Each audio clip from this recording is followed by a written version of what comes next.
नमस्कार दोस्तों, आपके राजस्थान एपीओ की एग्ज़ाम के लिए भर्ती निकल चुकी है 371 सीटों के साथ। नोटिफिकेशन जो है, डिटेल नोटिफिकेशन आपके सामने है, आपको खुद को रीड करना है उसे। दूसरे जो समझाएंगे उन्हें बाद में देखना है। खुद नोटिफिकेशन पूरा रीड करें, समझें। सिलेबस आपको पता है, देखें कि पिछले वाले सिलेबस में क्या चेंज किया है, पिछले वाले सिलेबस से कुछ नया ऐड किया है या पिछले वाला सिलेबस ही रखा है। दूसरी बात ये भी है कि जैसे कई स्टूडेंट, क्या पूरे स्टूडेंट ही पिछले बार एपीओ की एग्जाम में डिसअपॉइंट हुए थे, क्योंकि जो आरपीएससी की क्वालिफिकेशन जो उन्होंने स्टैंडर्ड्स रखे थे उस पर आरपीएससी के अकॉर्डिंग कोई खरा नहीं उतर पाया। और कोई भी संस्था है जो एग्जाम लेती है और जिसके कि हम एक्चुअली में उस सर्विस में जाना चाहते हैं और जिसके कि हम मतलब सेवा करने वाले सेवक बनना चाहते हैं, उस कमीशन के प्रति आपको थोड़ा सा भाव पॉजिटिव ही रखना चाहिए। ये नहीं कि पिछले बार जो एग्जाम हुई थी उसमें गड़बड़ हुई थी, जानबूझ के फेल कर दिया था। देखो क्या होता है कि एग्जाम्स जो होती हैं जिनके पैटर्न चेंज होते हैं, कई साल बाद पैटर्न चेंज हुआ था एपीओ का।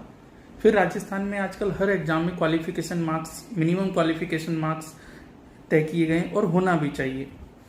हाँ, हो सकता है कि बहुत सारे स्टूडेंट्स हैं जिनकी क्वेरीज रही हैं कई आरपीएससी से, तो उन्हीं बातों को आरपीएससी ने शायद देखा भी होगा।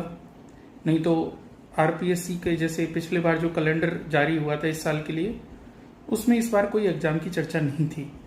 लेकिन आरपीएससी ने अभी एग्जाम लेने की बात भी की है, नोटिफिकेशन भी निकाला है और एग्जाम के लिए डेट भी निकाल दी है। महज आपके पास जून, जुलाई, अगस्त 3 महीने हैं। 3 महीने में आपको प्री देना है और प्री के बाद आप मान के चलें कि आपको मेंस के लिए मात्र 45 to 50 डेज का ही मान के चलना है। आपको जो अभी से तैयारी करनी है वो करनी है प्री कम मेंस की। आप कल से ही क्यों, काल करे सो आज कर, आज करे सो अब, आज से ही अपने जो स्टूडेंट पुराने नोट्स हैं उन नोट्स को निकालें, उनको रिवाइज करें, है ना, रिवाइज करना चालू करें, पीवाईक्यूज को देखना चालू करें, सिलेबस के अकॉर्डिंग, जो भी आपका लॉ, हिंदी, इंग्लिश का सिलेबस उसके अकॉर्डिंग।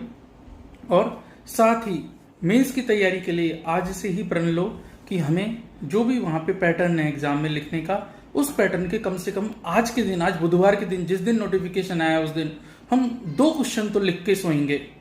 क्योंकि आप इतने ज्यादा भी अज्ञानी नहीं हो कि आपको 2 क्वेश्चंस के आंसर नहीं लिखना आता हो। 100% आता है आपको, बस डरना नहीं है।